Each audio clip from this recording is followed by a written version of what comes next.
these little crabs are causing big problems for Maine's second largest fishery. As the Gulf of Maine gets warmer, it becomes more favorable for the European green crab. Now that there are so many more of them, they're eating many more softshell clams, and that's the problem.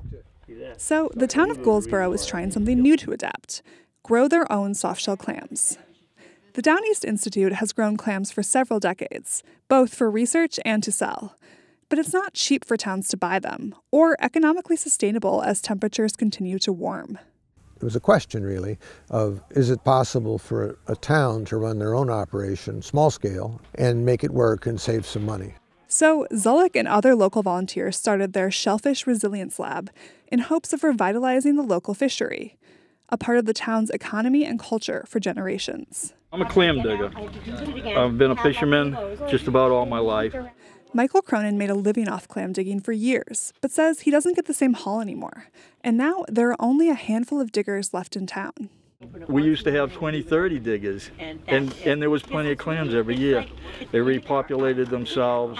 I mean, there were areas that used to be good clamming areas that are nothing there now. You know, if it all works, it brings flats back to productivity, and harvesters can harvest clams and people can eat clams. The idea? Grow clam from seed, the size of a grain of sand, to something big enough to bury in the mud so the population can regrow. So, the Shellfish Lab is comparing clam growth, mortality, and cost with two methods: a pump that brings water from the bay into tanks holding the clams, and protective nursery trays that float on the water during warm months. So we've got 250,000 clams that we've been growing inside the lab, and we've got 50,000 that are floating in these 5 trays. In late November, volunteers took the trays out of the bay to check on the clams. I'm gonna say, those look fairly big over there, don't they? Yeah. After 3 months in the trays, the clams grew about 20% larger than the clams in the indoor lab. But more died in the trays because a lot of green crabs ate them.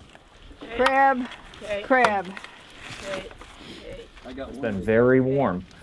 So, you know, those crabs are still preying when they really shouldn't be. This time of year, they should be just kind of buried down in the mud, but they're not. They're out eating clams. Gouldsboro's shellfish warden Mike Pinkham says they hoped for bigger clams, but it's all part of the research.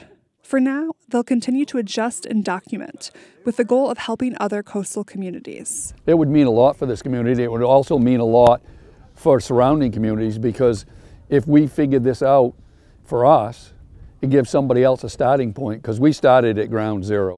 The educational piece is really the bigger picture. And, you know, telling people to be proactive and, you know, not just look at it as a wild take fishery, and think about conservation in a meaningful way, because things are changing and we want to keep this industry alive.